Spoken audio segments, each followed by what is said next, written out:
Primero que todo, unas instrucciones generales. Durante la charla, le solicitamos por favor mantener el micrófono apagado y vamos a estar recibiendo preguntas vía chat, las cuales se le van a pasar al profesor Carlos Schulz y él las atenderá al final de la charla. Y, esta charla va a ser grabada también y se va a colocar en el canal de YouTube del posgrado en Geología. Ahí lo pueden acceder posteriormente y compartir también con sus contactos. Seguidamente vamos a tener unas breves palabras del doctor Marco Barahona, director del posgrado en Geología. Muchas gracias, Ingrid. Buenas tardes a todos. Es un honor para mí estar aquí con ustedes en esta fecha tan importante en la que celebramos el Día Mundial del Agua. Cada 22 de marzo es una oportunidad para reflexionar sobre el valor incalculable del agua en nuestras vidas y este año me siento especialmente orgulloso de que podamos conmemorar este día con una actividad tan relevante y enriquecedora.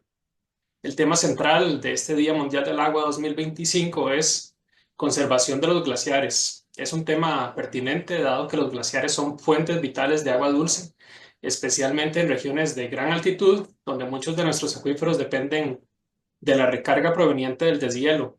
Los glaciares no solo son importantes para la regulación climática y la biodiversidad, sino que también tienen un papel clave en el abastecimiento de agua para millones de personas.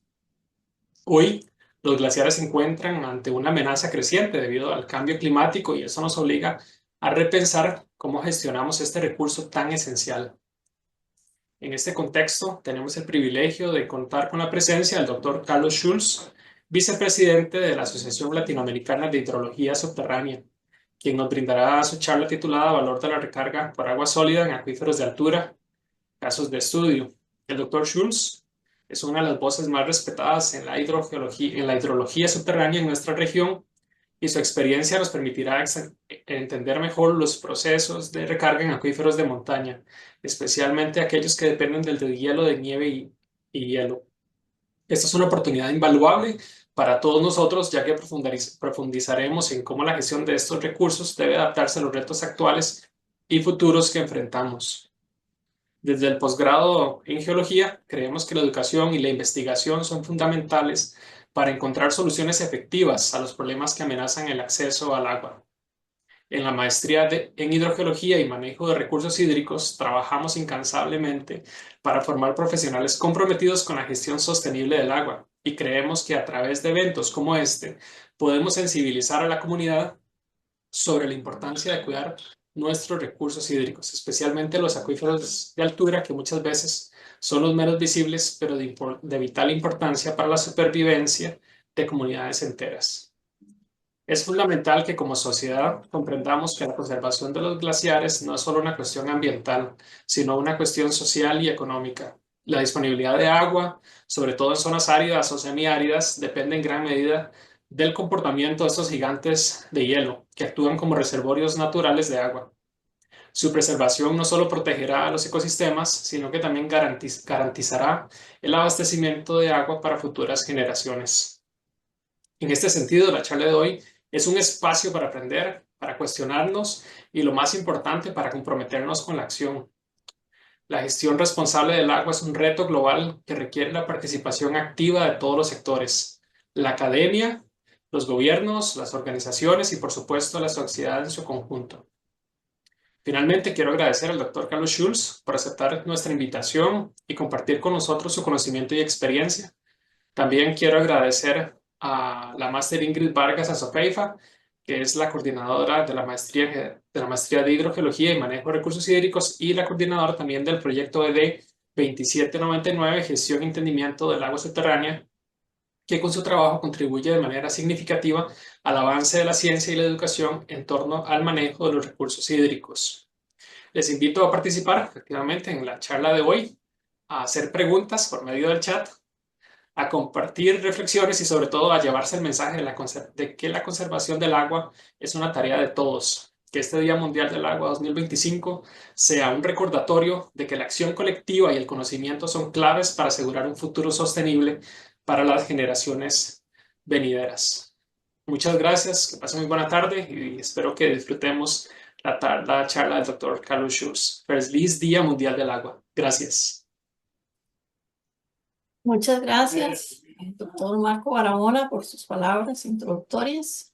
Y seguidamente voy a permitirme presentar al doctor Carlos Juan Schulz, quien es doctor en Ciencias Geológicas de la Universidad Nacional de Córdoba, Argentina.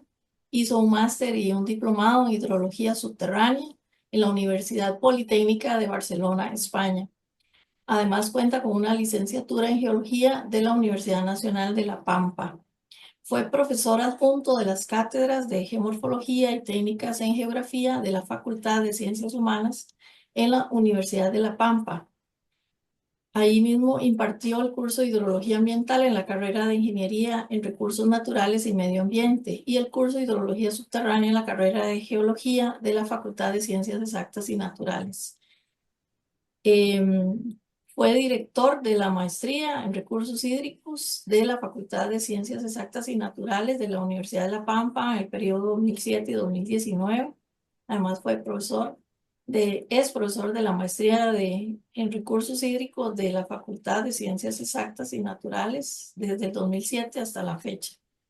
Coordinó el equipo de trabajo que elaboró la Ley de Aguas de la provincia de La Pampa, sancionada por la Honorable Cámara de Diputados de la provincia de La Pampa en el 2010. Director de Investigación Hídrica de la Secretaría de Recursos Hídricos de la provincia de La Pampa en el periodo 2004-2007. Fue nombrado hidrogeólogo ilustre de América Latina por la Asociación Latinoamericana de Hidrología Subterránea de América Latina para el Desarrollo al Sur en el 2018. De esta entidad es actualmente el vicepresidente. Es consultor independiente en hidrología. Entre el 2015 y 2023 ha trabajado en la consultora Conhidro en hidrogeología para la producción de litio. Ha dictado numerosos cursos, tanto a nivel de grado como posgrado, en diversas universidades, organismos públicos, privados, referidos al tema hídrico. Dirige y ha dirigido tesis y becas de posgrado en universidades de Argentina y en el extranjero. Además, ha publicado más de 100 artículos en revistas especializadas, 10 libros en hidrogeología y temas ambientales. Muchísimas gracias al doctor Carlos Schulz, eh, colega y amigo muy querido, por presentar y compartir este tema tan importante alusivo a la conservación de los glaciares y su relación con el recurso hídrico subterráneo. Adelante, doctor. Bienvenido y muchas gracias de nuevo por su disposición para impartir la charla. Bueno, muchas gracias, Ingrid. No sé si ven eh, Sí, estamos viendo su pantalla, pero todavía no está sí, compartiendo la ahí presentación. está. Ahí, Listo. ¿listo? Bien. Bueno, en primer lugar agradecer tanto a Marcos como a Gladys, a Ingrid, por la invitación eh, en este día que, bueno, celebramos, si bien es el sábado, lo estamos celebrando hoy, y creo que ya dijeron todo. Yo solamente me voy a remitir a poder poner a disposición de ustedes algunas consideraciones que durante muchos años hemos ido trabajando en una zona que está en altura, en el noroeste de la provincia, y bueno, de la provincia de Catamarca, Jujuy, Salta, que forma el Triángulo del Litio junto con Chile y Bolivia. Bueno, eh, según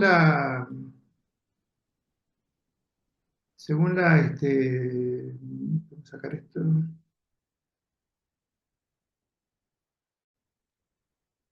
Naciones Unidas habla de la conservación de glaciares como tema del Mundial del Agua, eh, estoy acá tratando de, porque no me deja ver la transparencia. Ahí está. Bueno, según las Naciones Unidas, hay algunas consideraciones que dice que en el año 2023 ya se habían perdido 600 gigatoneladas de agua, es una gran masa de agua registrada durante los 50 últimos años. El 70% del agua dulce de la Tierra se encuentra en forma de nieve o hielo, casi 2.000 millones de personas dependen del agua de estas aguas, que durante glaciares, deshielos, correntías, forman un escurrimiento superficial y ahí se beneficia la agricultura, la producción de energía. El derretimiento de los glaciares constituye significativamente el aumento del mar. Hoy se encuentra unos 20 centímetros por encima de 1900. Y limitar el calentamiento global a 1,5 grados centígrados podría salvar a los glaciares de 2/3 de los sitios considerados patrimonio mundial. Eh,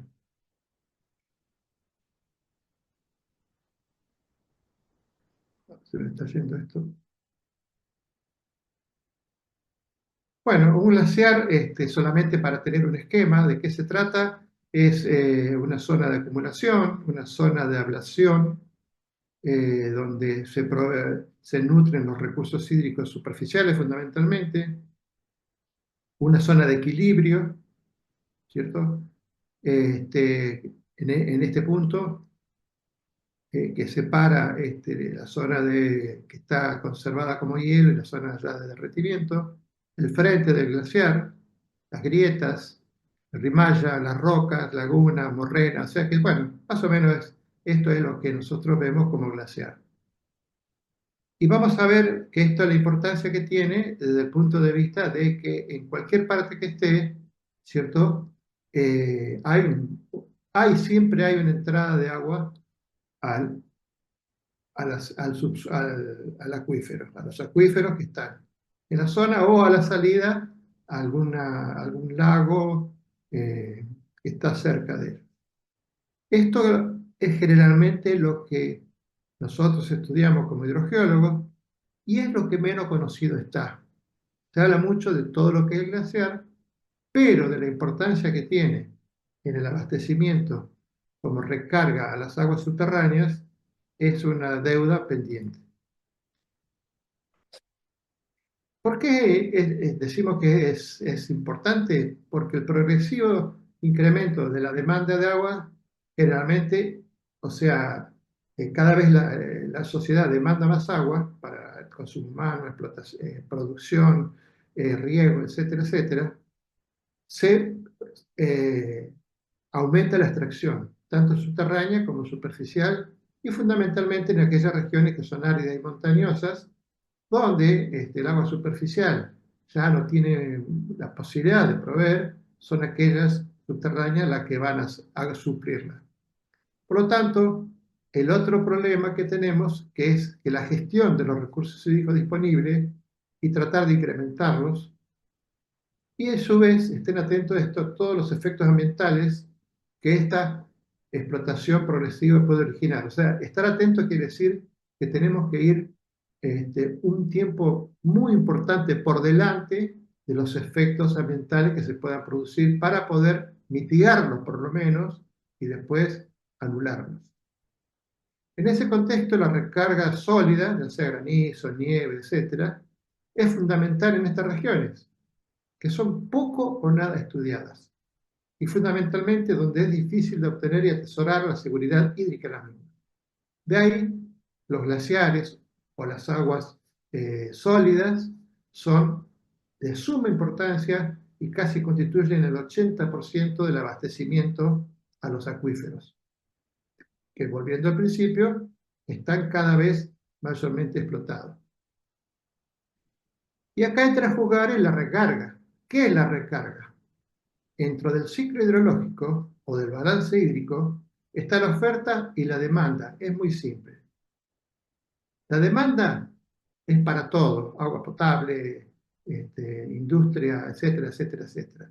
Fundamentalmente hoy en día la minería, ¿cierto? Que en regiones muy áridas se constituye una gran demandante del agua. El riego también se constituye en un gran demandante, pero eso se calcula. Yo necesito tanta agua para regar tantas hectáreas, necesito tanta agua para producir tantas cosas. Lo que no sé, lo que nunca me ocupo de estudiarlo y nunca me ocupo de desconocerlo, es la oferta. O sea, y si no sabemos la oferta, la demanda nos pasa por encima. Entonces, hay también cambios en el uso de la tierra, la geomorfología es muy representativa, y hay ciertos parámetros que tenemos que conocerlo para poder establecer esa oferta, para poder después saber qué demanda puedo otorgar yo. O sea, yo no puedo otorgar una demanda si no conozco la oferta. Y eso es lo que no se cumple, por lo menos en gran parte de Latinoamérica. Es muy difícil conocer la oferta, porque depende de estudios a largo tiempo, a largo plazo, que depende de los ciclos hidrológicos. Fundamentalmente, ¿qué? Es las entradas del agua, precipitación y su régimen de intensidad, conocerlo. La precipitación sea por nieve, por granizo, por hielo sólido, por precipitación líquida, lo que sea. Se necesita conocer todas las componentes climatológicas que determinan la cantidad de agua susceptible de ser evapotranspirada en el suelo. Se necesita conocer la temperatura, se necesita conocer la radiación, la velocidad del viento, etc. Se necesita conocer las características del suelo, material constituyente, porosidad, tasa de infiltración, grado de humedad, profundidad radicular, etc. Cobertura vegetal, para conocer la evapotranspiración, pero también para la escorrentía, tipos de rocas que puede haber en el lugar, o sea, toda la geología, la zona no saturada en muchos lados también hay que conocerlas muy bien, como la del propio acuífero, conductividad hidráulica, porosidad eficaz, espesores, etc. Y fundamentalmente la topografía del terreno. Sintéticamente, estamos hablando de todo lo que esto es el ciclo hidrológico, ¿cierto? Entonces, si no conocemos esto, nunca vamos a conocer la recarga o la oferta que vamos a tener para poder después satisfacer esas demandas. Bueno, para poder ejemplificarlo mejor, yo me voy a referir a algunos conocimientos que he adquirido en una zona de Argentina que, digamos, lo que se llama, es una zona de altura que junto con Chile y Bolivia constituyen el Triángulo del Litio, donde se dan todas estas cuestiones. Por ejemplo, zonas áridas, con lluvias de que no pasan los 80 a 100 milímetros anuales, una humedad relativa muy baja, una temperatura anual de 5,3 grados centígrados, o sea, fíjense ustedes, o sea, muy frío en invierno, una radiación excesiva, pero durante los meses de invierno se producen fuertes nevadas en los sistemas de altura del entorno. Pero poco se conoce con respecto a las precipitaciones sólidas, ya sea granizos y nevadas, que sin lugar a dudas deben tener una significativa relevancia en el ciclo hidrológico de la región. Son las mayores proveedores de agua para la región, ya sea abastecen a las aguas superficiales durante el periodo de derretimiento, pero también son las que infiltran para la recarga de los acuíferos. La existencia de nevada en estos meses de junio, agosto y granizada en los meses de abril, mayo y septiembre, octubre es común en casi todo el ámbito de la Puna y constituyen un gran aporte a la recarga de los acuíferos de la zona. Cuestiones que están muy poco estudiadas. Esto está sacado de García, Rodolfo García, que es un experto fue un experto hidrogeólogo en la zona. Entonces, ¿qué es lo que necesitamos? Datos. necesitamos datos para los conocimientos en hidrología. Bueno, datos, estos son los primeros, o sea, así es la zona. El salar, ¿cierto? Con la estación, acá hay en el medio del salar hay una estación meteorológica y otra estación meteorológica en las adyacencias. Bueno, es muy difícil poder trabajar con pocas estaciones meteorológicas, pocos datos, porque es muy difícil después poder hablar de recarga. Y fundamentalmente estamos hablando de recarga de nieve, o sea, de nieves, o sea, digamos, del agua sólida en general.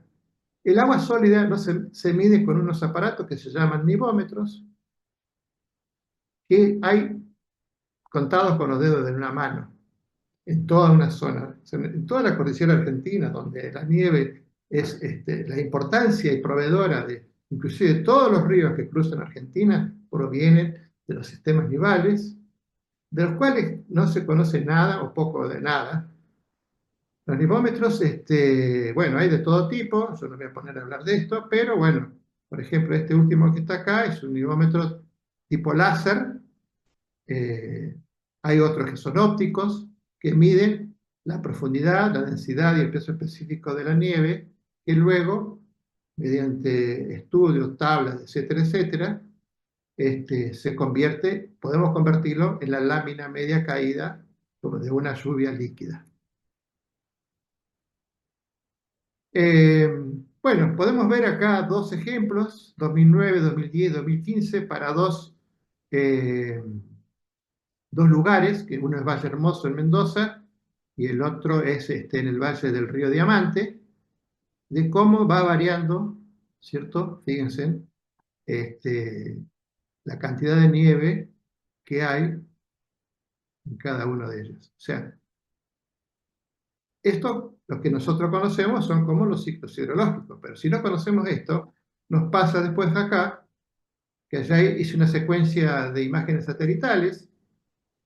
O sea, para el 1989 teníamos esta cantidad de nieve que desaparece en el año 95, o sea que del 89 al 95 hay un decrecimiento de los sistemas nivales, vuelve a haber un poco en el 2007 y ya en el 2023 hasta ahora no hay casi nada, ya queda muy poco.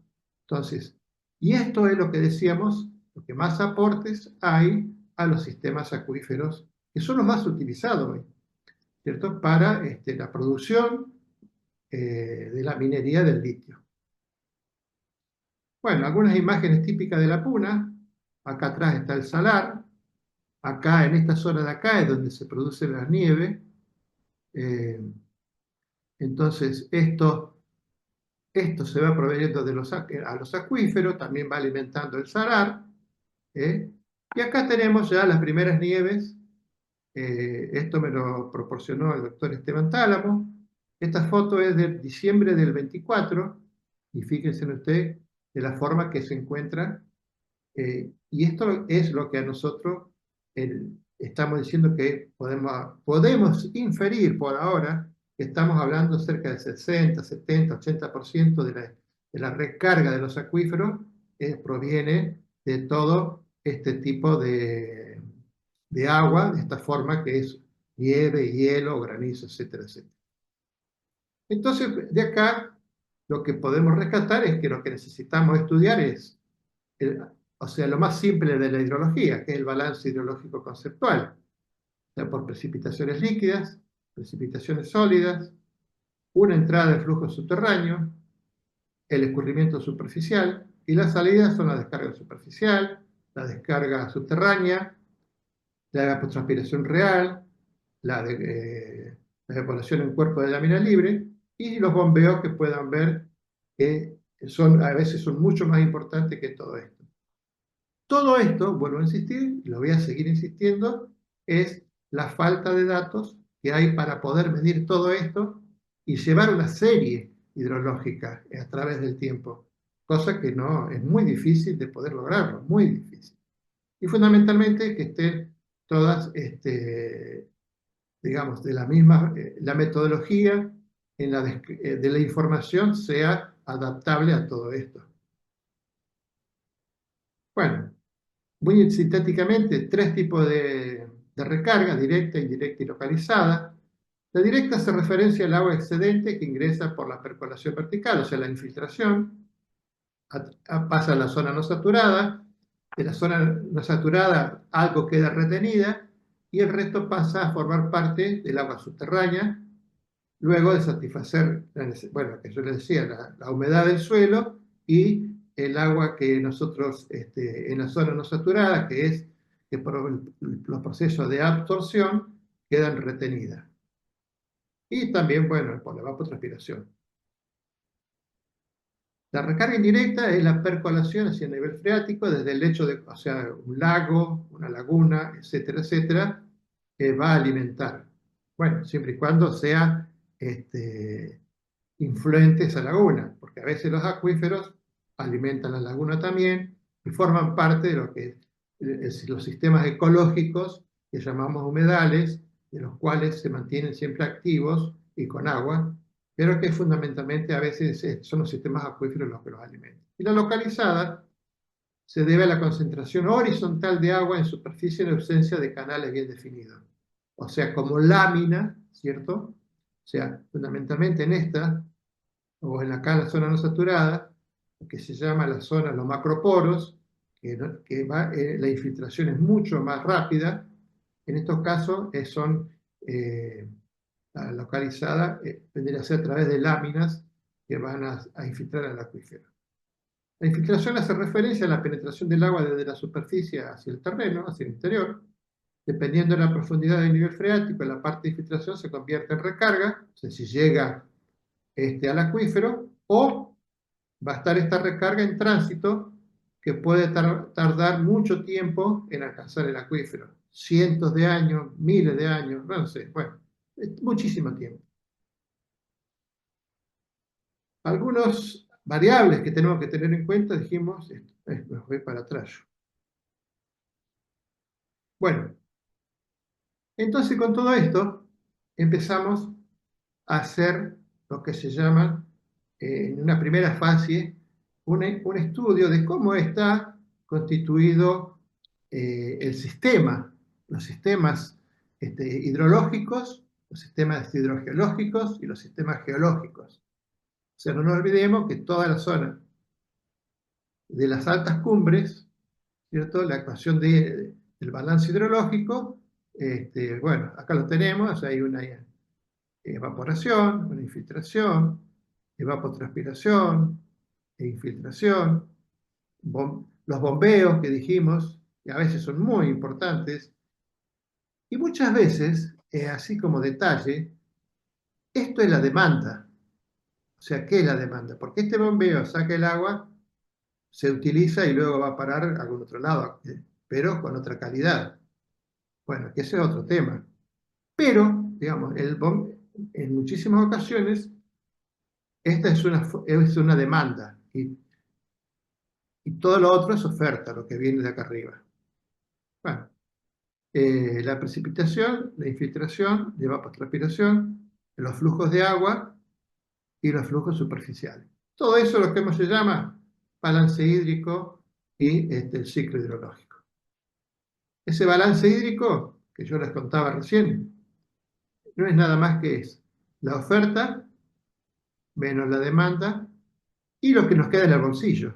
Si fuéramos a una cuenta bancaria, que es lo que a fin de mes, lo que logramos cobrar, ¿cierto? Lo que gastamos y lo que nos queda, que puede ser que quedemos en deuda o que nos sobren un dinerillo para tenerlo de reserva o para gastarlo más adelante, pero generalmente en muchos lugares el privilegio se lo da la demanda, o sea que gastamos más de lo que entra. Esto es la variable que tenemos en el bolsillo, en el banco, o lo que sea. Entonces, ese flujo, los ingresos, egresos y variación en almacenamiento, sería esto. El flujo de agua o caudal darciano subterráneo se calcula multiplicando, bueno, esto ya lo saben, la famosa ley de Darcy, que la ley de Darcy hoy sigue siendo, bueno, es la constitución de los hidrogeólogos, o sea, la- el libro, digamos, todavía tiene la vigencia que tenía en el año 1856. O sea, el caudal darciano, la permeabilidad, la pendiente y el área. Nada más. Entonces, con eso, nosotros lo que hacemos es, vamos, esto es una breve introducción para después entrar ya en detalle, que nos dice que tenemos que la recarga es la precipitación menos la evapotranspiración, el escurrimiento superficial y, bueno, el cambio de agua que pueda haber en el suelo, etcétera, etcétera. Todo esto es en forma natural, pero lo que tenemos que tener presente es que hoy en día todo esto se está revertiendo porque nosotros estamos haciendo un uso muy importante de los recursos hídricos. O sea, todos estos métodos, dice que no se ven optimizar, acá hay presunciones en cuanto a los mecanismos que controlan los componentes individuales, por lo tanto se puede aplicar sobre un amplio rango en escalas espaciales y temporales. ¿Qué quiere decir esto? Que esto, acá hay una variable que falta, que es el tiempo. Cosa que tampoco lo tenemos en nosotros hoy en día presente. ¿Cuánto tiempo se llega a armar un acuífero? Bueno, decenas de años, centenas, etcétera, etcétera. ¿Por qué? Porque depende de todas estas variables. Bueno, entonces yo lo que propongo es que se usen los métodos de recarga lo más simple posible, porque la recarga potencial, bueno, esta es la primera que se estudia, ¿cierto? Siempre la estudiamos, o sea, la recarga potencial de Turk, que necesitamos las precipitaciones y las temperaturas. Pero ustedes me dicen, bueno, es muy sencillo. Sí, es muy sencillo, pero si hablamos de que estamos en una zona a 1400 metros más o menos de promedio, puede ser 1500, 4500 metros, sin datos, estaciones meteorológicas muy espaciadas, que a veces cuando nieva es muy, o sea, que tienen que ser automáticas, que no tenemos datos de nieve, no, los datos de temperatura no hay. Entonces, y aparte, esos son datos que tenemos que tener en un ciclo, no es un solo dato. Después buscamos el promedio. Entonces, estamos siempre que falla algo, que es la falta de datos. La falta de datos. Y los datos que nosotros necesitamos son los más simples. Un termómetro y un pluviómetro. Pero lo más falla lo más importante. ¿Quién nos va a buscar? ¿Quién va a ir a buscar el dato? Bueno, cuando tenemos en la zona los acuíferos, bueno, entonces a ver, necesitamos ya algo más, un modelo conceptual, un dibujito, o sea, una zona que necesitamos saber es qué caudal en ese es que proviene, porque si el caudal dijimos que era los promedios de lluvia y aproximadamente de 80, no más de 100 milímetros, desconocemos cuánta nieve hay por acá, cierto que hay, pero cuando hacemos un pozo tienen caudales muy importantes, 100 metros cúbicos hora, 200 metros cúbicos hora, entonces hay algo que no nos cierra con esto de acá arriba. Entonces, todo esto tiene que venir exactamente de la zona donde están los glaciares, la nieve, o sea, el agua sólida. ¿Cómo hace para recorrer esto? Y acá empezamos con los problemas. ¿Qué es lo que tenemos que tener? Estamos hablando de cosas sencillas, ¿eh? Un mapa piezométrico. No hay mapa piezométrico porque no tenemos pozos. Entonces, ¿qué es lo que tenemos? Tampoco tenemos alturas precisas con respecto al nivel del mar. Entonces, ¿cómo sacamos la pendiente? Y la intuimos y no la podemos sacar. Entonces, calcular el caudal que podemos encontrar acá abajo se nos torna muy difícil. Bueno, acá puse un ejemplo nomás para tener, no sé, que es muy fácil, por eso digo, hemos simplificado muchísimo usando la ley de Darcy. Nada más que eso. Entonces podemos estimar que con una permeabilidad de una pendiente, un área, con eso calculamos, ¿cierto? Y podemos estimar que por año podemos sacar 5,2 hectómetros cúbicos año para una cierta región. Otra cosa, las cuencas son endorreicas, o sea que todo lo que llueve queda en el lugar. Entonces eso también hay que tenerlo. Bueno, otro método que usamos y que da mucho resultado para regiones áridas fundamentalmente, que es de custodio, es el cálculo mediante el balance de masa de cloruros, que lo que necesitamos saber es la precipitación promedio del año, necesitamos saber el contenido medio de cloruros parte por millón. Después vamos a ver que esto se simplifica. Esto tiene una serie de cuentas, o sea, con esto lo que sacamos es el porcentaje de infiltración, el porcentaje, perdón, de la pluviometría que cae en determinado lugar. Si caen, no sé, por año 80 milímetros, bueno, aproximadamente el 10% serían 8 milímetros de lámina que va a quedar en el acuífero, por decirlo de alguna manera, ¿cierto? ¿Por qué? Bueno, porque todo lo que tiene que ver con el contenido de cloruro en agua de filtración, el aporte de cloruro tomado del suelo aportado superficialmente, la retención de la vegetación, la devolución de sales al suelo por la vegetación, en esa zona no hay vegetación. Bueno, ¿qué quiere decir? Todo eso se descarta. Entonces, el coeficiente de infiltración va a estar dado por la infiltración sobre el periodo de lluvia. O sea, la cantidad de los valores de cloruro que tenemos en el agua de lluvia y los valores que tenemos en el acuífero. Esa diferencia es en porcentaje.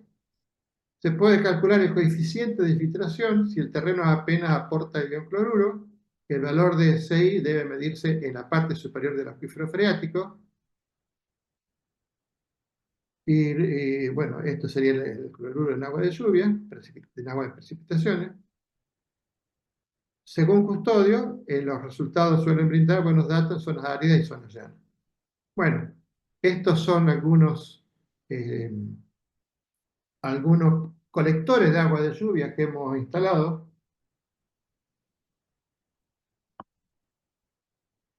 Acá tenemos uno, estos son los depósitos. Bueno, acá esto no es, pero bueno, acá estos son colectores que nos instalamos en la facultad para hacer estudio de investigación, de recarga, ¿cierto? También se usan para hacer isótopos. Bueno, claro, estamos de distintas formas, ¿cierto? Estos son los tachos que usamos también. Este otro que se puso. eh, Tratamos de que lo que no tiene que haber evaporación acá, por eso las mangueras digamos, se enrollan. Bueno, nada más, son colectores de agua de lluvia. Eso es fundamental instalarlo. Ahora se están instalando en la zona. Y hoy en día ya estos que son antiguos se han reemplazado por colectores automáticos, o sea que, digamos, eh, cada una de estas botellas corresponden a un mes y se va cambiando, entonces podemos tener, eh, esto, casi son 6, 3, 6, 9, casi un año se puede tener colectores, pero bueno, como recién hablábamos, lamentablemente los presupuestos de investigación están bastante flojos, entonces esto yo no los conozco. Bueno, también se puede hacer por modelos matemáticos, hay lo que, digamos, en general, eh, hay muchos modelos, pero necesitamos datos, los datos de evapotranspiración, la escorrentía superficial, infiltración, pero más que nada necesitamos la evapotranspiración real y el resto que es la reserva de agua en el suelo y el resto constituye la recarga en tránsito. Bueno, el flujo de la entrada de agua en la zona no saturada, del cual puede fluir lateralmente a la atmósfera en forma de flujo hipodérmico o percolar verticalmente, o sea, hay una evaporación en el suelo. Así constituye la recarga. Este es un modelo que lo hizo Javier Samper en el año 2005. Eh, Visual, el programa se llama Visual Balance, se puede conseguir de diversas maneras, cada uno puede buscar la manera, y bueno. Entonces, ¿por qué es tan importante en esta zona? Vamos a ver. Bueno, volvemos a lo mismo, la precipitación, el agua de riego, la interceptación, todo lo que cada vez se complica más, ¿cierto? Los componentes del balance, porque de alguna manera ya le agregamos si hay agua de riego o agua de reuso en un proyecto minero, etcétera, etcétera. Bueno, tenemos todas las variables que hay que saber. O sea que cada vez vamos complicando más, ¿cierto?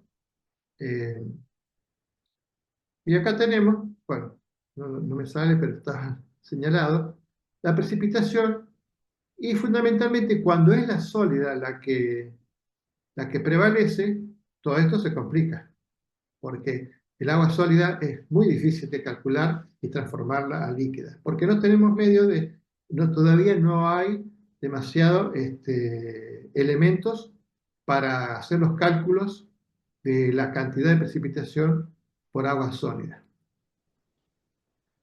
Bueno, esto es el otro método que es fluctuaciones de nivel eh, freático, que yo creo que es uno de los más certeros, fundamentalmente en acuíferos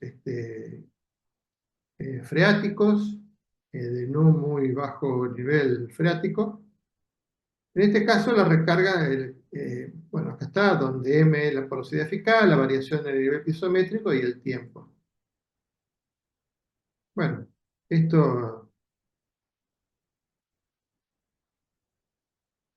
acá tenemos la fórmula. De acuerdo a la ecuación 2, es posible calcular infiltración eficaz en un área a partir de datos de fluctuación de nivel freático y de cómputo del caudal subterráneo entrante y de saliente. Bueno, todo esto, digamos, de alguna manera, con tasa de recesión, etcétera, etcétera. Esto no voy a entrar en detalle, solamente para que sepan. Pero lo importante de esto, ¿saben qué es?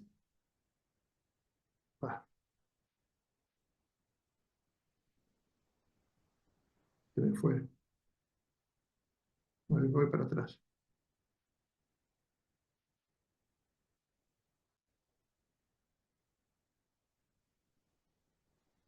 Es la cantidad de los ciclos hidrológicos. O sea, que tengamos varios ciclos. O sea, que quiere decir que tengamos por lo menos unos 10 años. Dice que tenemos que tener 30 años de datos, pero es imposible. Entonces, lo único que nos va a perturbar siempre es la cantidad de datos y la sostenibilidad en el tiempo de esos datos. Bueno, acá tenemos, y acá podemos sacar varias conclusiones. Podemos utilizarlo para hacer los cálculos por el nivel freático, pero sí, fíjense, esta es una zona de recarga, porque de esta forma la recarga, los pulsos son muy débiles, estos son los pequeños pulsos de las lluvias, las precipitaciones. Esta es una zona intermedia, ya se comporta distinto los pulsos, y acá tenemos una zona de descarga donde los pulsos ya son. Este es un perfil, ¿cierto? Donde bueno, O sea que de alguna manera también nos sirve la comparación del hidrograma de niveles en profundidad. Y después está la metodología isotópica, que generalmente hacemos deuterio y oxígeno 18, y el tritio, o sea, los ambientales, que son los estables, el, el deuterio, el oxígeno 18, el carbono 13, el nitrógeno 15 y el fluoruro 34, y los radiactivos como el carbono 14 y el tritio. No sé, acá en el país en este momento lo que se hace es esto y el tritio, que les digo que deben darnos $300 la muestra. Son una herramienta de gran utilidad que se pueden emplear. Bueno, se destaca que estos isótopos son los que identifican naturalmente las aguas y tienen ventajas sobre los trazadores artificiales. Permite su uso en grandes áreas, como por ejemplo en una cuenca completa, al ser isótopo constituyente de las aguas en su evolución es similar a la de ellas, o sea que podemos seguir la evolución, por ejemplo, de una zona de recarga a una zona de descarga, o sea, a través de una zona evaporada. No contaminen el medio ambiente por ser parte natural del mismo. Por último, lo que siempre terminamos haciendo es algo que hay que tener en cuenta, que es el modelo conceptual hidrogeológico. Y acá me voy a detener. El modelo conceptual hidrogeológico es una representación cualitativa del esquema de funcionamiento de un sistema.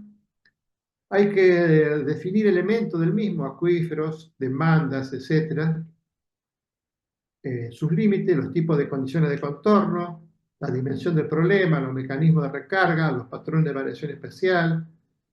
Bueno, hay muchas formas de hacerlo, pero esto nos permite tener una idea general de toda un área, no solamente porque los datos que sacamos son puntuales. Entonces, si llueven 30 milímetros, llueven en un lugar, pero dentro de una cuenca. Y después me había olvidado, por supuesto, todas esas mediciones de precipitación hay que llevarlas con la corrección de altura, ¿cierto? Para saber más o menos dónde se recarga el acuífero. Esta metodología, que la propuso Custodio, plantea que la construcción ajuste del modelo conceptual se necesitan datos previos que permitan definir la geometría del sistema, características hidráulicas, funcionamiento hidráulico, acciones sobre el acuífero, variaciones de nivel potencial, todas las leyes que rigen la hidrología de esa región. Esa fase de conceptualidad requiere definir los procesos que deben deducirse de los datos disponibles. Volvemos siempre a lo mismo, es la falta de datos. O sea, esto es no hace mucho, fue el año pasado. Bueno, ¿qué estamos haciendo acá? Pozos de exploración. ¿Para qué? Para sacar un dato hidráulico. ¿Qué sacamos acá? Transmisibilidad, permeabilidad, coeficiente de almacenamiento, ¿mediante qué? Mediante sellos de bombeo. Bueno, ¿por qué? Bueno, porque acá estamos, fíjense, en toda una zona donde ¿no? Hay infiltración de esta zona que decimos que necesitamos los datos para saber cuál es el comportamiento de los datos hidráulicos, donde hay una recarga por la precipitación sólida. Si lo llevo a un esquema, esto es real, es de una zona, el comportamiento es este. Todos estos son pozos que está hecho a escala. Entonces, hay dos acuíferos que se comportan de esta manera, y la principal proviene de la precipitación sólida, que va por abajo. Hoy, ¿de qué hablamos? De esto. Acá aplicamos Darcy. O sea, ¿cuánta agua va a entrar por acá? ¿Cuánta agua va a entrar por acá? Porque por acá, bueno, acá hay una precipitación sólida y líquida y sólida, y líquida. O sea, se va perdiendo ya la precipitación sólida a medida que nos adentramos a un salar, a una laguna, o ya se deja de ver la forma del acuífero. Entonces, por acá también hay una recarga, pero la gran recarga proviene de por acá, de esto. Entonces, todos estos pozos que se hicieron acá, que son muchos de ellos para medir los niveles freáticos, para hacer los mapas piezométricos, son los que nos dan los valores de los datos hidráulicos del acuífero para poder calcular la recarga. O sea, que la recarga, entonces, que se da en estos acuíferos que están acá, por o sea, el valor que tiene la precipitación sólida es esta que está acá. O sea, esta precipitación sólida tiene un gran valor, ¿cierto?, para estos acuíferos que están acá. Bueno, acá ya estamos no en un esquema, sino ya en el modelo conceptual de una zona donde tenemos las precipitaciones sólidas, las líquidas, el caudal subterráneo, todas las formas de que cada una de ellas, o sea, acá hay un salar, entonces este es el límite de la cuenca, y eso no quiere decir que acá, vamos a ver ahora que generalmente no hay coincidencia entre los límites de cuenca y los límites del acuífero. O sea, puede ser que nosotros hagamos perforaciones por acá, pero el acuífero vaya acá y, bueno, y descargue manantiales que están de este lado. O sea, es muy común, o sea, hay una diversidad de situaciones enorme en toda esta zona. Entonces, y la otra diversidad es los datos. O sea, porque para medir la evapotranspiración, la real, bueno, la precipitación sólida, la líquida, la evapotranspiración, etcétera, etcétera, hay que tener datos. Entonces, este es el modelo conceptual. A cada uno de estos hay que ponerle números, y eso es lo más difícil. Es casi imposible ponerle números. Bueno, acá hay varios modelos conceptuales, pero fundamentalmente lo que acá está, esto es un esquema donde vemos que no hay una coincidencia entre los acuíferos, la recarga y los cursos superficiales. O sea que esto es lo que está pasando, este es real, esto es un abanico fluvial apical, la precipitación nival que se da acá, el flujo subterráneo, acá se hicieron las perforaciones de exploración, la precipitación, y bueno, y después hay que ver cuánta agua se puede sacar, pero cuando no tenemos esto, bueno, la geofísica es una herramienta importante, pero para conocer que esto es lo que viene por acá y esto es lo principal, que nosotros vamos de la cantidad de agua que va a precipitar acá abajo, o sea, el agua en este acuífero, eso es casi imposible hoy en día tener datos de esto, si no se traen datos de otros lugares. Bueno, este es otro modelo conceptual. Acá exactamente el mismo que teníamos hoy, muy parecido también, o sea, una imimbrita, recarga por el cono aluvial, recarga por infiltración, zona media, y acá tenemos el salar, que acá fíjense ustedes que esto, pero acá sí tenían mucho, se pudieron hacer muchas perforaciones, sacar muchos datos, entonces se pudo reconstruir una zona de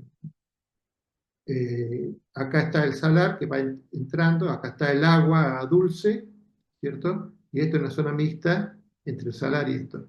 Si hay una sobreexplotación de este agua, que es agua, digamos, de muy baja conductividad, el salar se va a ir cada vez, o sea, las presiones hidráulicas se van haciendo diferentes, entonces el agua salada, que está acá, depósito salino, se va a ir cada vez va a ir salinizando más los pozos que están acá.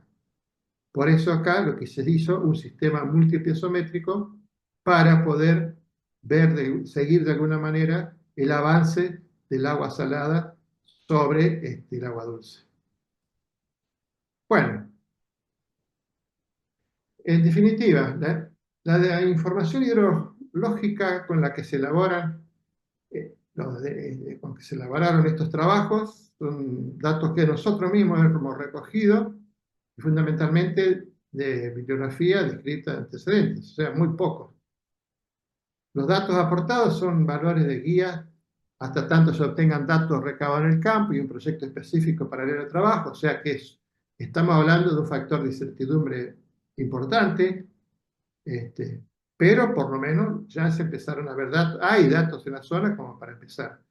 La información hidrológica en el área de escasa, nula, lluvia, temperatura, viento, nubosidad, datos hidráulicos, de las captaciones del acuífero de carácter físico-químico, etc. Esto dificulta poder establecer los ciclos hídricos, ya que los mismos necesitan 30 años más, y con ello limita realizar estudios hidrogeológicos con mayor grado de exactitud. La información hidrológica en el área de estudio es escasa, nula. Bueno, eso lo habíamos puesto. La particularidad de la falta de nivómetros, solo debe haber 4, 5, no hay más, sobrellevan la falta de datos de nubosidad en todo el área, tanto también para caracterizar la parte hidroquímica, la lámina media caída, la impronta isotópica, o sea, todo lo que ya dijimos anteriormente. Entonces los datos aportados, como dijimos, terminan siendo valores guía, porque no tenemos otros, pero sí, digamos, lo que se pudo hacer es un plan climatológico hidrológico que involucra a toda la región sin límites provinciales. O sea, tenemos otro problema en Argentina, es que el agua pertenece no al país, pertenece a cada provincia. Entonces, cada provincia, salvo que pase de un lugar a otro, que cosa que eso no se tiene en cuenta para las aguas subterráneas, entonces hay grandes problemas y litigios, juicios, etcétera, etcétera, entre dos provincias porque, bueno, se tiene que... No hay acuerdos, no, falta muchísimo todavía. La parte de gestión estamos muy, pero muy atrasados. ¿No? Bueno, entonces, es por que el tema del día de hoy que nos junta, que es el Día Mundial del Agua, conservación de las áreas, tiene una gran implicancia en los recursos hídricos subterráneos, fundamentalmente en el valor de la recarga. Por eso le decía, ¿por qué? Y porque el agua entre el 60 y el 80% del agua que recargan los acuíferos vienen de aguas sólidas, nieve, granizo, y eso es hoy en día lo que estamos en total deuda con los estudios. Bueno, Naciones Unidas que dijo que los glaciares son esenciales para la vida, su agua del deshielo es agua para las aguas potables, uso agrícola, industriales, producción, energía limpia, aparte para los ecosistemas. El rápido derretimiento de los glaciares provoca que los flujos de agua se vuelvan inciertos, lo que acarrea profundas repercusiones para el planeta y sus habitantes. Es esencial reducir las emisiones de carbono a escala mundial y adoptar estrategias locales para adaptarse a los procesos glaciares. En el Día Mundial de Agua debemos trabajar todos juntos para que la conservación de los glaciares se convierta en uno de los ejes de nuestros planes para hacer frente al cambio climático y a la crisis mundial. O sea, que invito a todos a que nos involucremos, seamos parte, ¿cierto? En lo más mínimo, pero que seamos parte de que el recurso agua es un recurso transversal a nivel mundial. Y si no lo cuidamos, dentro de muy pocos años vamos a tener grandes problemas. Y va en serio, o sea, no es que sean solamente algo peyorativo, sino que esto cada vez va más en serio. Bueno, muchas gracias, ¿cierto? Esta charla se la dedico a mi gran amigo, que fue el que me introdujo en este tema y en esta zona, el doctor Rodolfo García, fallecido en fines del 23, y que con él aprendí muchísimo, trabajamos juntos, recorrimos mucho, y durante los más de 10 años que estuvimos juntos, creo que fueron muy provechosos, no solamente desde el punto de vista de las ciencias hídricas, sino de la amistad, de la solidaridad y de haber compartido, Rodolfo, a donde estés. Esto es para vos. Muchas gracias.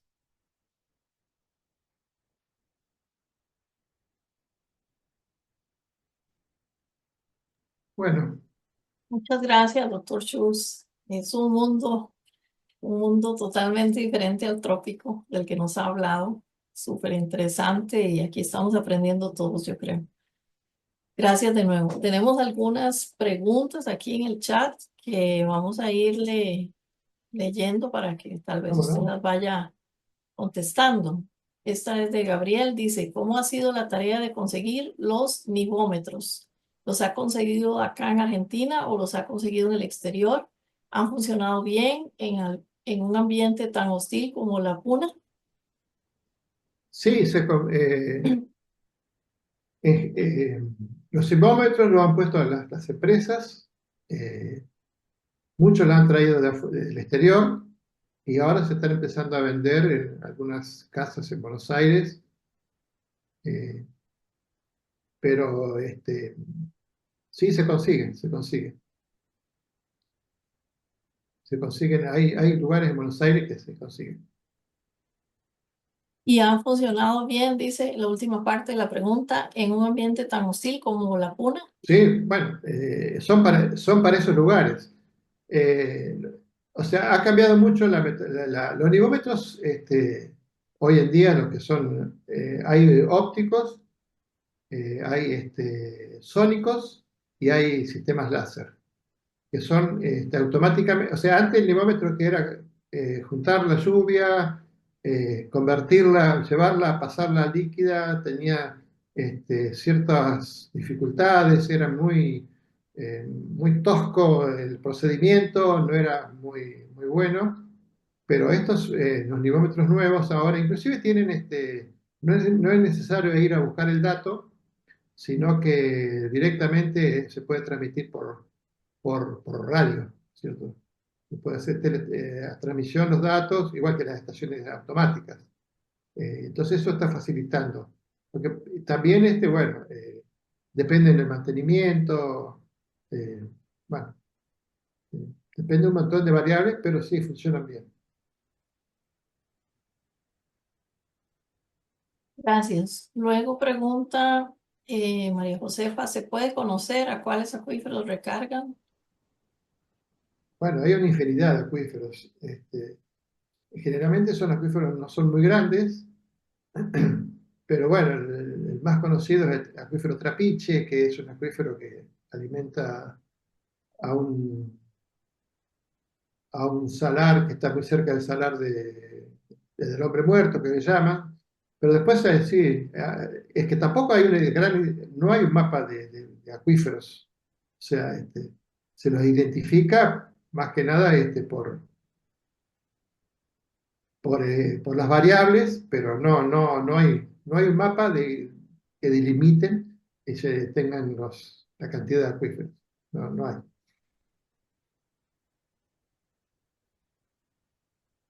La siguiente dice, ¿la geometría de un acuífero siempre se asume como continua espacialmente? Pregunta González. Bueno, eso depende mucho. O sea, en una zona puede haber la geometría del acuífero, puede haber varios acuíferos.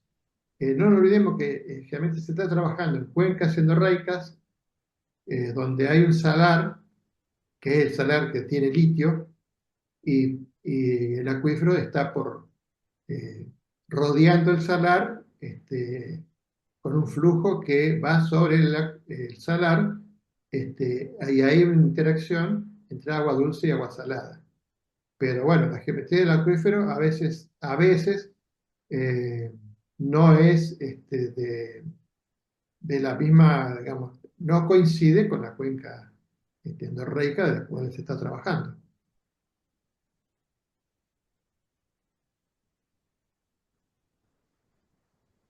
¿Cómo influye la geomorfología del terreno en la eficacia de la recarga por agua sólida en los acuíferos de altura? Pregunta Laura. Bueno, la geomorfología de alguna manera es la que forma, la que permite la retención de los sistemas, de los sistemas nivales, que después se pueden transformar en hielo o no. Entonces, conocer la geomorfología nos permite conocer los depósitos de nieve o las zonas donde más nieva y de alguna forma controla, ¿cierto? Las aguas superficiales que después pueden ir o no al acuífero. Pero la geomorfología juega un papel importante como controladora, ¿cierto? De las áreas de recarga.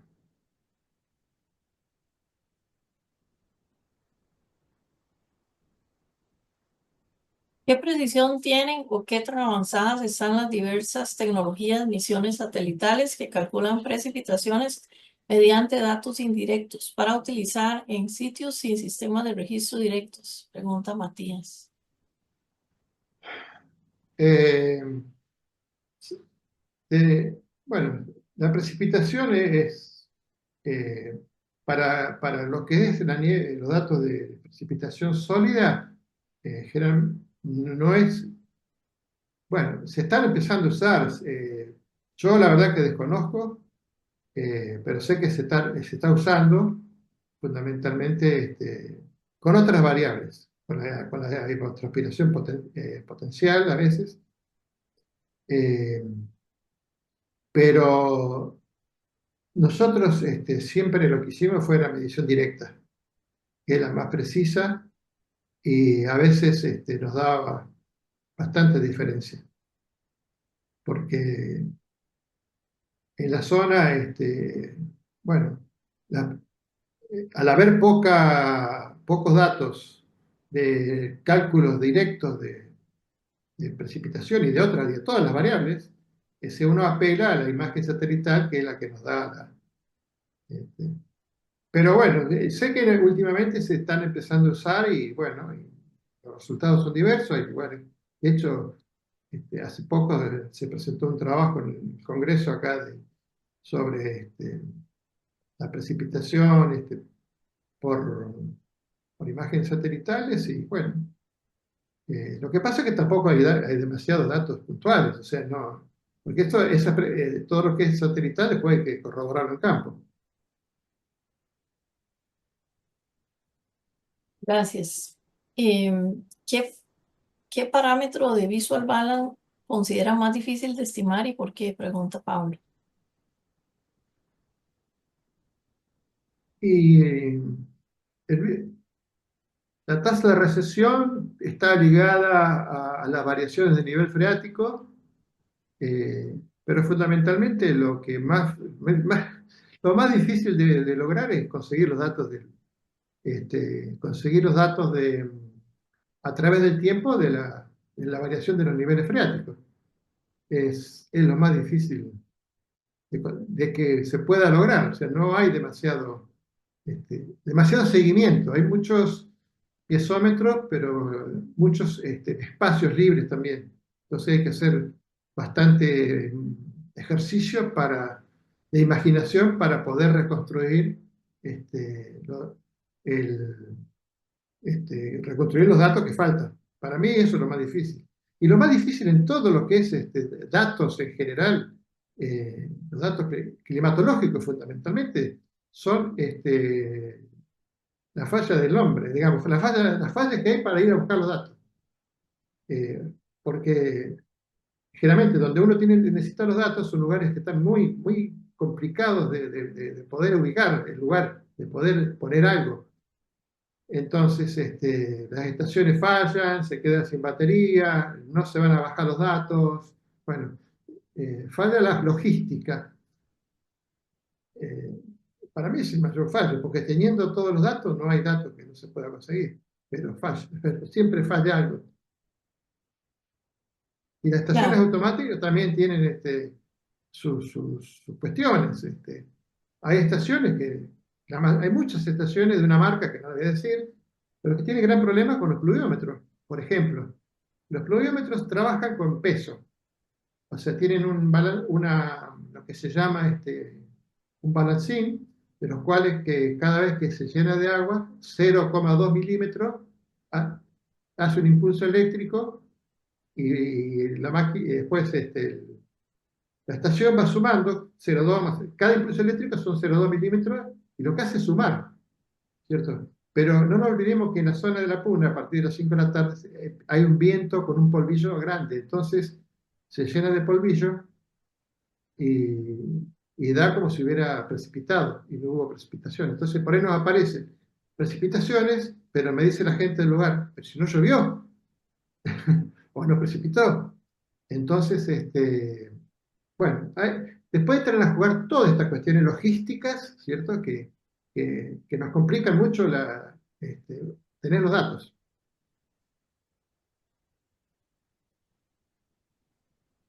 Claro, es sin duda complejo el contexto. ¿Qué porcentaje de precipitación sólida y cuál de precipitación líquida han podido estimar como recarga? Pregunta Cristian. Que hayamos estimado, digamos, calculado, no sé, pero que sí pensamos en base a lo que nosotros hemos tenido y algunas bibliografías y todo, y, y de acuerdo a los caudales que dan los pozos, y tiene que ser alrededor entre 60 y 80%, dependiendo de los lugares, de la sólida que se convierte en líquida cuando se infiltra, y de la directa, que la precipitación sobre el acuífero o ahí cercano andaría en un 30%, 40, 20, pero más o menos es casi el doble de lo que entra por, por Darcy.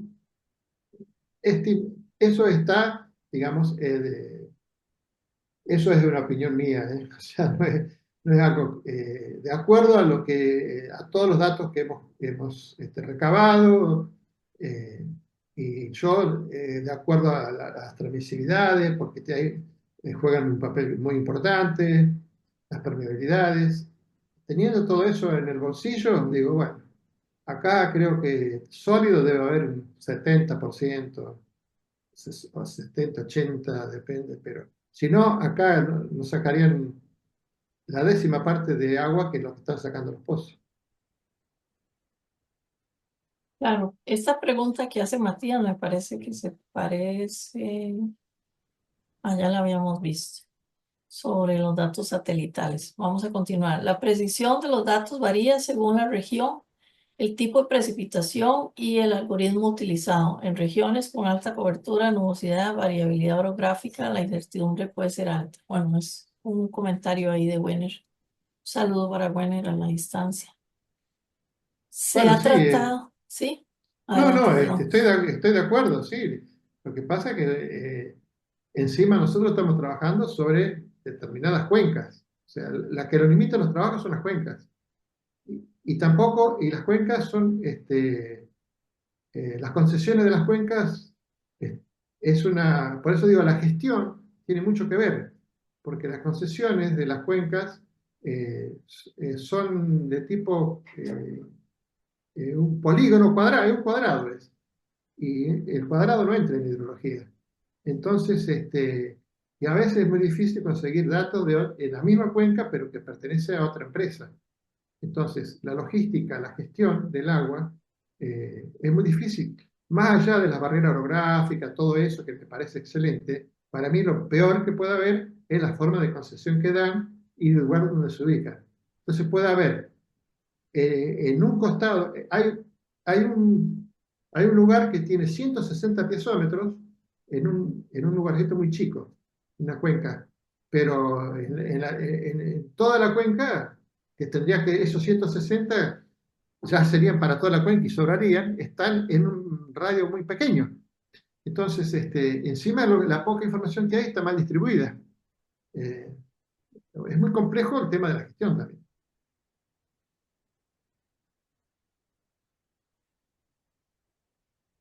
Bueno, hay varias preguntas y también comentarios. Voy a tratar de sintetizar un poco por el tema del tiempo. ¿Se ha tratado de realizar modelos numéricos para prevenir la intrusión del salar? ¿Cuál método de recarga ha funcionado mejor para medir la recarga propia del glaciar? Pregunta Alonso. Nosotros modelos numéricos no hemos utilizado por ahora porque el modelo numérico desde nuestro punto de vista si no está bien desarrollado el modelo conceptual, El modelo numérico no me va a solucionar nada.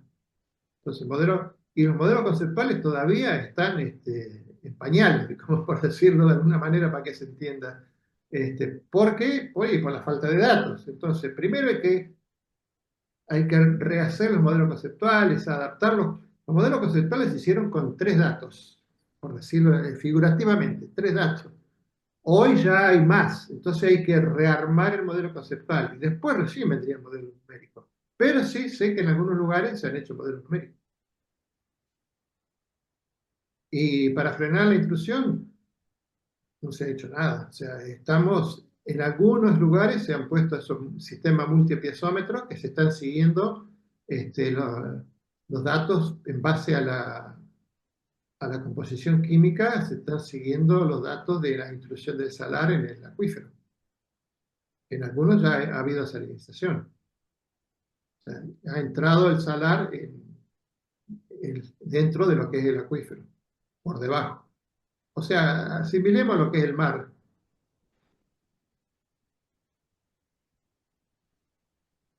¿Ha podido estimar, al menos de forma preliminar, si el balance hídrico del sector estudiado es negativo o positivo? Pregunta Gabriel. Por ahora es positivo, porque todavía no ha habido grandes explotaciones. Hay 2 empresas nomás que están explotando. Entonces, todavía creo que se está en una etapa de exploración. Así que no, solamente los pozos se están haciendo pozos de exploración. Algunos ya se están empezando a bombear, pero muy pocos. Generalmente se bombea para lo que es agua, para lo que hace, para la gente que trabaja, que vive allí, pero todavía para el 26, 27 calculo que va a haber algunas empresas más que van a estar produciendo, pero hoy hay 2, y no sé si una tercera, ¿no? Todavía no creo que haya empezado. Entonces no, todavía no podemos sacar ninguna. Pero sí, bueno, por lo menos lo que siempre tratamos es de sacar un número un volumen sustentable anual para que las empresas puedan empezar a producir. Pero bueno, eso hasta ahí se llegó. ¿Cuál método de cálculo tiene una mejor estimación de la recarga que pueden aportar las precipitaciones de aguas, nieves y el glaciar de los acuíferos circundantes? Y el caso que no se tenga una base de datos muy robusta, pregunta Camilo.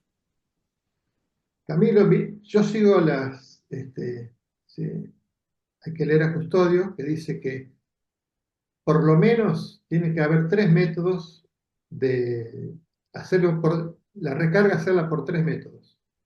Y eso sacar después esos 3 métodos y seguirlos por un tiempo. Y por lo menos, no menos de 3, 4 años de datos, ahí podemos tener el primer resultado. Y de los 3 métodos, después se verá cuál es el mejor, porque el método se adapta cada método tiene su adaptación a la región, o seguir con los 3 métodos. Pero por lo menos eh, en el libro, en Custodio, dice que hay que hacerlo por 3 métodos. Y menos de 3 años de datos, no, por lo menos. ¿Sí? O sea, lo ideal sería 10 años de datos de todo, pero es imposible.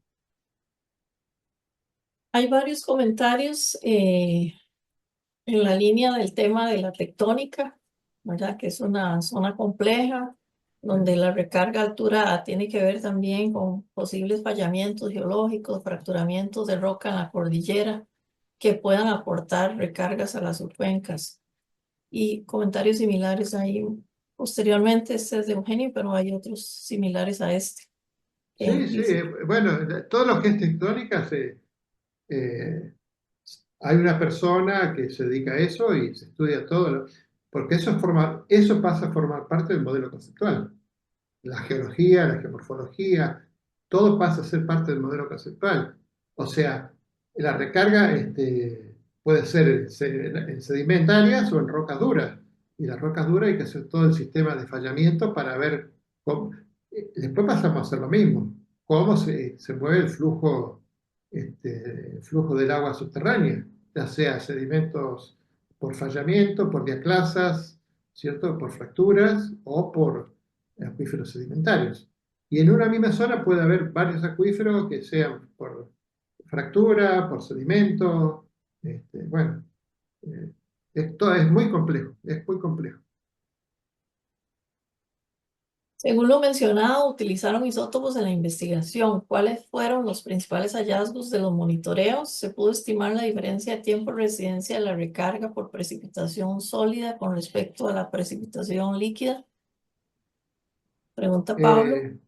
Sí, bueno, nosotros trabajamos mucho, mucho. En los poquitos que se hicieron fue con deuterio, oxígeno y oxígeno 18 y en menor proporción el tritio, por cuestiones de costos.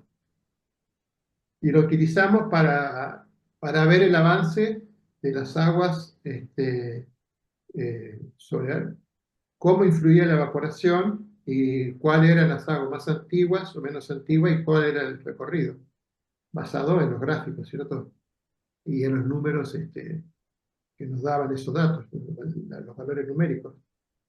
Eh, pero en antigüedad, no, hacía por años de antigüedad no hemos hecho todavía, o no se ha hecho. Bueno, algo que se puede incorporar en el futuro. Pregunta Gabriel, por supuesto, la recarga anual depende de la ubicación de la cuenca, ¿verdad? No, sí, bueno, depende de la ubicación de la cuenca, depende de cómo es el comportamiento de las tormentas, depende de muchas cosas. A veces no nieva abajo y no nieva arriba. Este, esa foto esta que nevó ahora en diciembre no está a mucha altura. Esta falla de la sierra está más bajo. Este, y no, pero sí en general, haciendo todo el sistema, vemos una gran diferencia a través del tiempo que este, siempre nieva más o menos en los mismos lugares, pero hay una gran diferencia en los ciclos. Hay tiempos muy largos que no nieva nada, y bueno, pero estamos igual, por más que nieve, estamos en un ciclo seco, o sea, este, hace muchos años que viene nevando, si bien nieva, pero nieva menos, o sea, la curva va hacia abajo, por más que haya, por más que haya precipitaciones muy grandes, pero en el tiempo son menores a otros años, que es en algunos datos que se tiene históricamente, se conoce, no digo que se tengan datos, pero que sí que se conoce que inclusive hasta por la gente del lugar, dice, este cerro siempre estuvo nevado, siempre. Y hace 10 años que no nieva nada, o nieva muy poquito. O sea, a veces hasta a eso recurrimos también.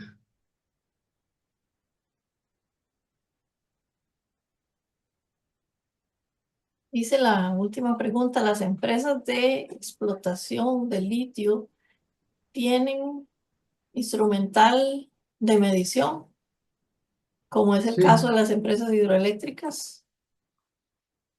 Pregunta. sí, bueno, las empresas tienen, sí, sí, ellos tienen su propio grupo de profesionales. Generalmente nosotros asesoramos para comprar, pero sí, el equipamiento es todo de las empresas. Las mismas empresas ponen el equipamiento, para definirlo así, rápido, tácitamente. Gracias. Tenemos una pequeña encuesta ahí que les vamos a solicitar, por favor, que nos ayuden a completar. Son 3 preguntitas ahí muy rápidas que la hacen. Mientras tanto, podemos, bueno, ir para resumir un poco. Quedan algunos comentarios, pero tienen que ver más que todo con el tema de la tectónica, que preguntó o comentó más bien Eugenio Wenner, el tema ahí de la complejidad geológica en la cordillera, inclusive algunas semejanzas también comentan con la zona de Guatemala. Vamos Ingrid, a hay ver algunos aquí. comentarios de que el acceso a la encuesta está cerrado. Ay, voy a revisar a ver qué pasó con eso.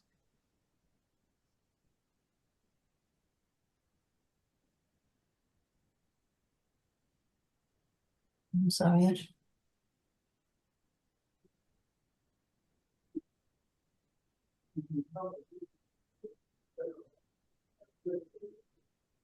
Parece que está bien, tal vez Marco me ayude usted a revisar, porque Sí, yo efectivamente no da acceso, a menos que... Sí, sí, pero hicimos una prueba ahorita. sí, con mi usuario de Gmail sí funciona, pero desde una cuenta de incógnito no funciona. Entonces, Ah, es eso. Voy a copiarlo aquí de nuevo. Ese es un enlace más corto. No sé si podrá.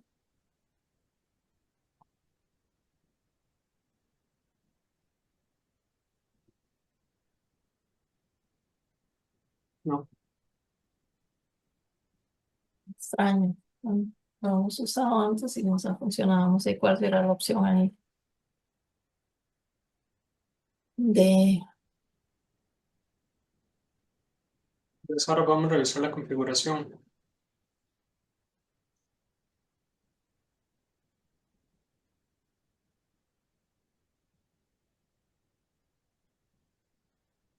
Ah, yo creo que ahora sí. Vamos a ver. Me parece que ahora sí está. Ok, vale. Si pueden intentar, por favor. Eso es para tener un registro de la actividad que nos solicitan a nosotros. Mm, No O me si está nos funcionando. pueden, si nos podrían colaborar poniendo ahí un correo electrónico en el chat, les agradecemos y nosotros podemos reenviarles el formulario para que lo puedan completar. Sí, Esta actividad, como dijo el doctor Marco Barahona, es parte de un proyecto de acción social que tenemos inscrito en el posgrado en geología. Y para nosotros es importante que quede en registro ahí también de la opinión de ustedes acerca de la actividad. Hemos tenido muy buenos comentarios. Felicitaciones para el doctor Carlos Schulz. Importante el tema, muy relevante. En fin, vemos comentarios muy buenos, pero necesitamos que quede el registro ahí. Entonces, si pudieran facilitarnos por lo menos a Marco o a mí directamente en el chat privado o el correo, si no gustan compartirlo, lo pueden hacer y nosotros les reenviamos la dirección para que puedan completar la encuesta, por favor.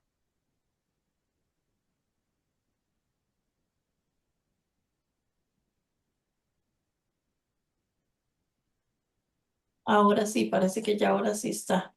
me parece. Sí, y bueno, aquí leo algunos comentarios para el doctor Carlos. Felicitaciones por la charla. Saludos desde Argentina. Eh, Gracias por la iniciativa. En fin, bueno, estamos muy contentos de que les gustó la actividad y gracias por mantenerse conectados y conectadas todo este tiempo. Como les mencionamos antes, la grabación va a quedar en el canal de YouTube. Eh, bueno, yo creo que ya pueden, ya están llenando la encuesta y vamos a dar ahí un momentito. Excelente. Tal vez, Carlos, si quiere hacer algún cierre final ahí del tema, no sé. No, yo creo que la hidrología en general, la hidrología, y en particular la hidrogeología, es una ciencia que muy abarcativa y tiene mucho que ver con la gestión también, ¿cierto? Con la gestión del agua. Y a veces este, gente hay, conocimiento, pero fallan los recursos y falla la gestión. Y eso es lo que a veces, eso es lo que a veces no, digamos, de alguna manera nos lleva a veces, no digo a cometer errores, sí, pero nos frustra un poco el tema de tener que hacer trabajar, como decía mi amigo Rodolfo García, dice, cuando él me decía, mira, tenemos que hacer este trabajo, dice, tenemos que hacer este modelo para este lugar, dice, digo, pero que no tenemos casi datos, bueno, dice, amigo, vamos a hacer geofantasía para empezar. Dice. Bueno, este, creo que ese término de la geofantasía me quedó muy grabado y muchísimas veces vemos la geofantasía pero, que está rondando en muchos lugares.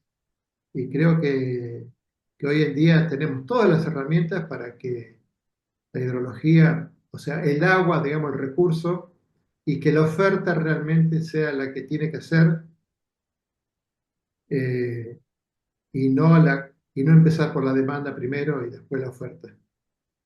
Gran parte del mundo se empieza por la demanda y después la oferta, en todos los aspectos.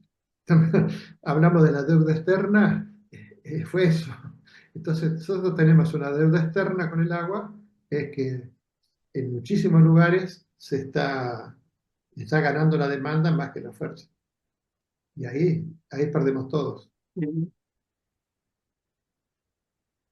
Entonces, así que creo que es hora de que se empiece a trabajar, a buscar la oferta en cada lugar para saber realmente que no es difícil, que se pueden aplicar distintos métodos y que bueno, es cuestión de ponerse a trabajar nada más.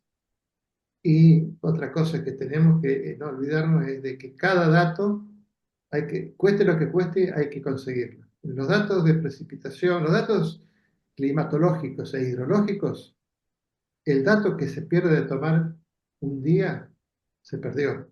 Ujú. O sea, no es como si yo si yo hiciera petrología, puedo ir, no sé, dentro de 10 años a un lugar y va a estar el cerro ahí con la roca ahí, pero el dato que yo no tomé de precipitación hoy, ya está, fue. Y eso es lo que está pasando en muchísimos lugares. En Argentina mismo se ha abandonado enormemente este, el tema de conseguir los datos. Y bueno, si estamos hablando de zonas áridas, semiáridas, inhóspitas, difíciles de llegar, bueno, salvo que haya algo que nos atraiga como el litio, el oro, la plata, o sea, minería, entonces ahí podemos apretar un poco más para conseguir datos, pero si no, por sí mismo, por el valor mismo que tiene el dato de climatológico y hidrológico, no vamos a tenerlo.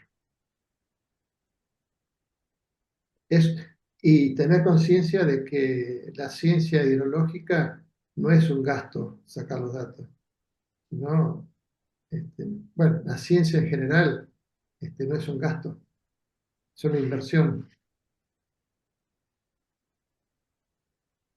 Muchísimas gracias, doctor Schulz. Eso último que dijo es tan cierto, ¿verdad? Invertir en ciencia es invertir en el futuro, es poder tener datos que de otra manera se pierden y ya no se pueden tener.